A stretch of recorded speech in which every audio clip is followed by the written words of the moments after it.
Hey, how's it going? My name's Alex, and today we're going over everything that's wrong with my 2015 Ram 3500 Mega Cab long bed that I shorten up and call the Mega Long.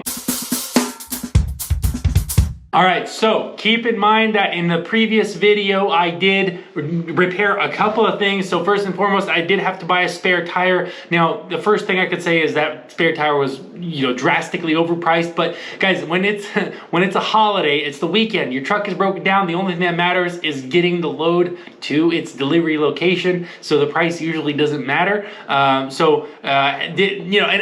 sad part is I ended up not using the spare tire anyways. So that's a little bit frustrating also. However, so keep in mind, $707 for that. Also keep in mind the carrier bearing in the previous video was $190, like I said. So you could say 700 plus 2, that's $900. And the injector, or the def leaking I should say, that ended up being the urea injector for the DPF or the tank, and that's in this repair bill. So I'll give you the price on that one. All right, so first thing I told them to do is a courtesy inspection, which they did not charge for because I ended up doing all of this stuff with them. So let's go in order. First thing, guys, I mentioned in my previous video, it needs an oil change, and that's what I got, diesel oil change. $123.61.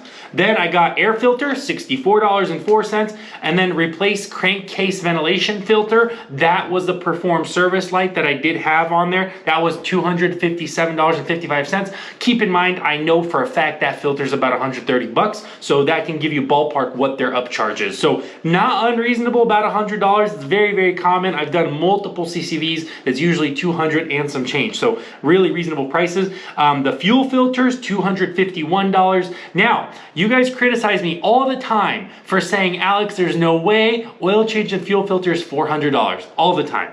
Guys, 251 plus 123 is $370. So now, yes, Alex, like you should be doing your own oil change. Yes, you should be doing your own fuel filters. Here's the thing, guys. I'm running a trucking business. I have multiple trucks. I have this YouTube channel. I can't be wasting time to save a couple $100 on an oil change and fuel filters. And unfortunately, oil change and fuel filters is the only thing I know, and I'd rather record a new video than go do this. And I'm sure there's gonna be things in your life like that that are prioritized over doing the oil change and fuel filter. That's why outsourcing is just better. It's all the other stuff that you have to take to the shop that's expensive no matter what. So, replace fuel filter, 251 bucks, like I said. Now, synthetic transfer case, we're at 72,000 miles now. Transfer case fluid, $138. And then differential for the front, $179. Differential for the rear is $179 as well. Transmission service and filter is $616. That seems a little bit on the higher side. I want to hear from you guys. Is $616 for fluid, filter, gasket, and labor. Is that a good price or not a good price? Now, here's that DPF that I was talking about, right? It says you replace DEF, urea injector, and replace line.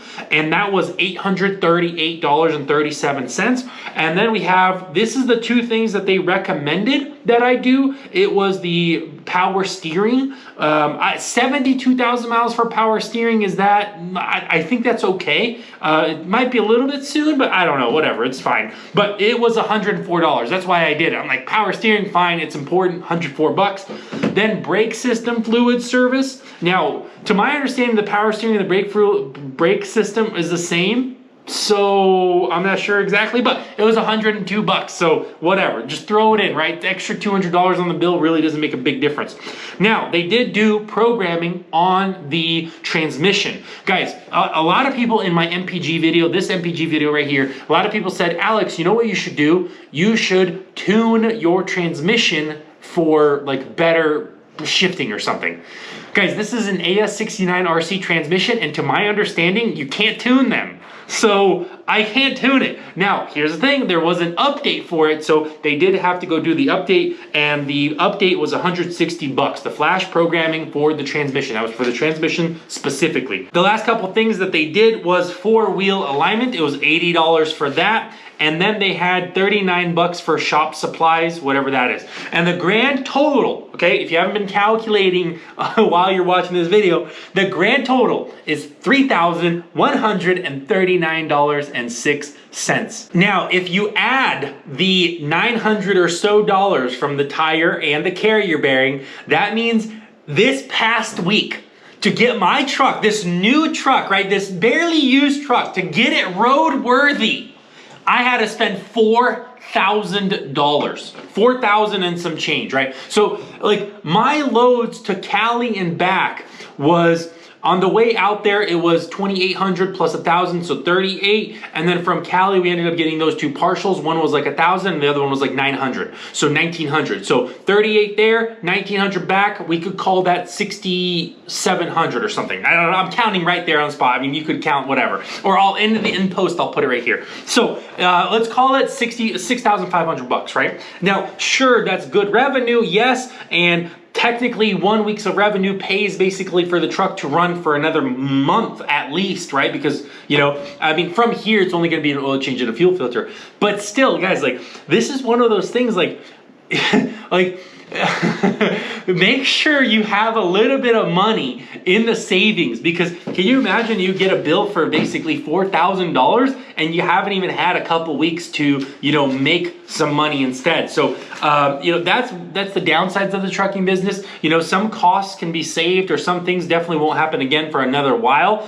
But, you know, this is one of the problems with buying a used truck. You don't know how much stuff you're gonna have to do right away. And I will be doing a very, very thorough buying versus enterprise rental like comparison, because you guys have been saying in the comments the longest time, Alex, go buy a truck. You could buy a used truck and it'll be cheaper than the enterprise rental. And I firmly disagree with that, okay? I think enterprise is by far one of the best things that's ever happened to me or my business, and I will keep doing enterprise for as long as possible. Even though there's a delay in trucks, I don't care, it's fine. I'm not worried about the delay in trucks. I just know it's such a good deal. And I actually, I had a Ford F350 that the CP4 decided to, you know, stop working. And the dealership is now fixing that. And they can't fix anything because there's so much delay in parts.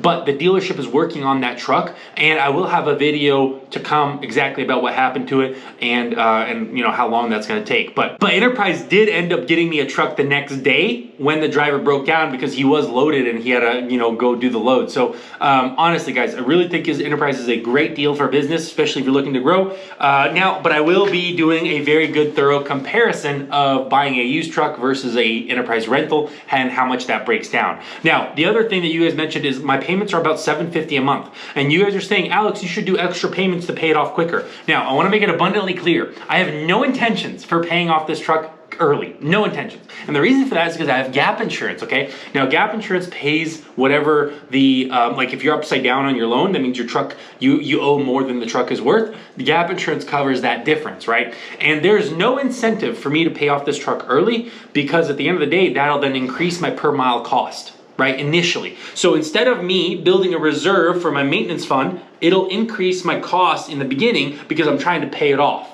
And at the end of the day, when I do have a big breakdown, I now don't have money in my maintenance fund, right? So paying off early, really, there's no incentive. I want to hear from you guys in the comments down below about my logic on that, but really there is no incentive paying off early, I think. So, but anyways, guys, that is everything that's wrong with my new Mega Cab long bed truck. I look forward to hearing from you guys about the prices, about all these things, and I already have a load for tomorrow, so I will be putting it to work. So they finished up pretty quickly, all of these things, because I dropped it off yesterday sometime during the day. So like basically a day turnaround. I think they did really good, really fast. So I'm excited to go pick up my load. But that's going to do it for this video. I will see you in the next one. Thanks so much for watching. Bye.